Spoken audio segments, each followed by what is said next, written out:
আসসালামু আলাইকুম everyone, welcome to NS.Kitchen। NS.Kitchen-এর আজকের পর্বে থাকছে একটি মিষ্টি খাবারের রেসিপি। যেহেতু সামনে ঈদ আসছে, ঈদে তো সেমাই না খেলেই হয় না, তাই সেমাই দিয়ে একটু ভিন্ন রকমভাবে একটি রেসিপি তৈরি করছি। চলুন তাহলে রেসিপিটি দেখে নেই। চুলায় একটি প্যান বসিয়ে আমি এর মধ্যে 2 টেবিল চামচ ঘি দিয়ে দিচ্ছি। ঘিটা যখন গলে যাবে আমি এখানে 1.5 টেবিল চামচ কাঠবাদাম কুচি দিয়ে দিচ্ছি, তবে চাইলে আপনারা অন্য যে কোনো বাদাম দিতে পারেন। কয়েকটি এলাচ, দারুচিনি এবং তেজপাতা কেটে দিয়ে দিচ্ছি। নেড়েচেড়ে প্রায় 2-3 মিনিট সময় ভেজে নিচ্ছি। বাদামগুলো যখন ভাজা হয়ে যাবে এ পর্যায়ে আমি এর মধ্যে লাচ্চা সেমাই দিয়ে দিচ্ছি। আমি এখানে 1 প্যাকেট লাচ্চা সেমাই দিয়েছি। এবারে বাদামের সাথে লাচ্চা সেমাইটাকে আমি ভালোভাবে ভেজে নিচ্ছি। 4-5 মিনিট সময় নিয়ে ভাজলেই দেখা যাবে এই সেমাইগুলোর কালারটাও কিছুটা চেঞ্জ হয়ে গেছে, আগে থেকে অনেকটা ঝুরঝুরে হয়ে গেছে। সেমাইটাকে ভালোভাবে ভেজে নিয়ে আমি এবার চুলা থেকে নামিয়ে নিচ্ছি। আবারও চুলায় একটি প্যান বসিয়ে দিয়েছি। প্যানের মধ্যে আমি 1 কাপ চিনি দিয়ে দিচ্ছি, 1/2 কাপ পরিমাণ পানি দিয়ে দিচ্ছি, সামান্য পরিমাণ জর্দার রং দিয়ে দিচ্ছি। তবে চাইলে আপনারা এটি স্কিপও করতে পারেন। শুধুমাত্র দেখার সৌন্দর্যের জন্যই আমি ফুড কালারটা ব্যবহার করেছি, তবে চাইলে আপনারা স্কিপ করতে পারেন, এতে করে স্বাদের কোনো হেরফের হবে না। নেড়েচেড়ে আমি চিনিটাকে ভালোভাবে গলিয়ে নিচ্ছি। প্রায় 3-4 মিনিট সময় নিয়ে জাল করলেই দেখা যাবে চিনির মধ্যে একটা আঠালো ভাব চলে এসেছে। এই পর্যায়ে বুঝতে হবে চিনির মিশ্রণটা রেডি হয়ে গেছে। 1 চির লেবু আমি এর মধ্যে চিপে দিয়ে দিচ্ছি, যেন ঠান্ডা হওয়ার পরে চিনিটা জমাট বেঁধে না যায়।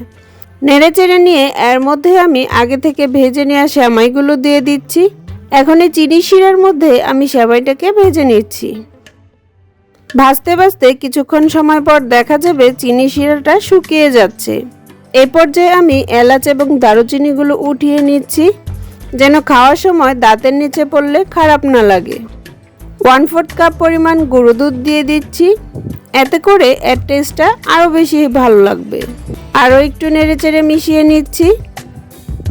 3-4 মিনিট সময় রান্না করে নিলেই দেখা যাবে সেমাইগুলো প্যানের গা ছেড়ে আসছে। এভাবে চেপে চেপে কিছুক্ষণ ভেজে নিচ্ছি। দেখুন ভিউয়ার্স, সেমাইটাকে ভাজতে ভাজতে এরকম প্যানের গা ছেড়ে আসছে। এই পর্যায়ে বুঝতে হবে মিশ্রণটি রেডি। এবার আমি চুলা থেকে নামিয়ে নিচ্ছি। হালকা গরম থাকা অবস্থাতে একটি প্লেটের মধ্যে নিয়ে স্প্যাচুলার সাহায্যে এভাবে চেপে চেপে কিছুটা ছড়িয়ে দিচ্ছি, কিছুটা মসৃণ করে নিচ্ছি। এবার একটি কুকি কাটারের সাহায্যে আমি কেটে নিচ্ছি। চাইলে আপনারা বরফি শেপ দিয়েও কেটে নিতে পারেন, চাইলে হাতের মুঠোতে করে নাড়ু শেপ দিয়েও করতে পারেন। যার যেভাবে ইচ্ছে হয় সেভাবে এটি তৈরি করতে পারেন। তবে এই সেমাই বরফিটা কিন্তু খেতে দারুণ হয়েছিল। আমার বাচ্চারা তো এটি খুবই পছন্দ করেছে।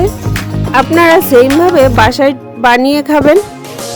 আশা করছি আপনার বাসার ছোট থেকে বড় সবাই খুবই পছন্দ করবে। ঈদের মধ্যে আসা গেস্টদেরকে যদি এটি বানিয়ে খাওয়ান, সবাই আপনার প্রশংসায় পঞ্চমুখ হয়ে যাবে।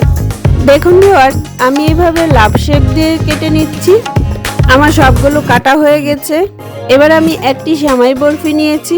এর টেস্টটাকে আরও বেশি বাড়িয়ে দিতে কিছুটা গুঁড়ো দুধ ছিটিয়ে দিচ্ছি। তবে আপনাদের কাছে যদি ভালো না লাগে তাহলে নাও দিতে পারেন, তাতে কোনো সমস্যা নেই।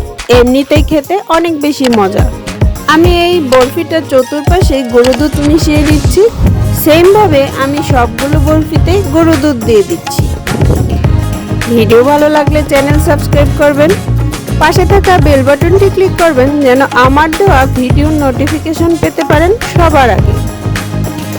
ভিডিওটি দেখার জন্য সবাইকে অসংখ্য ধন্যবাদ।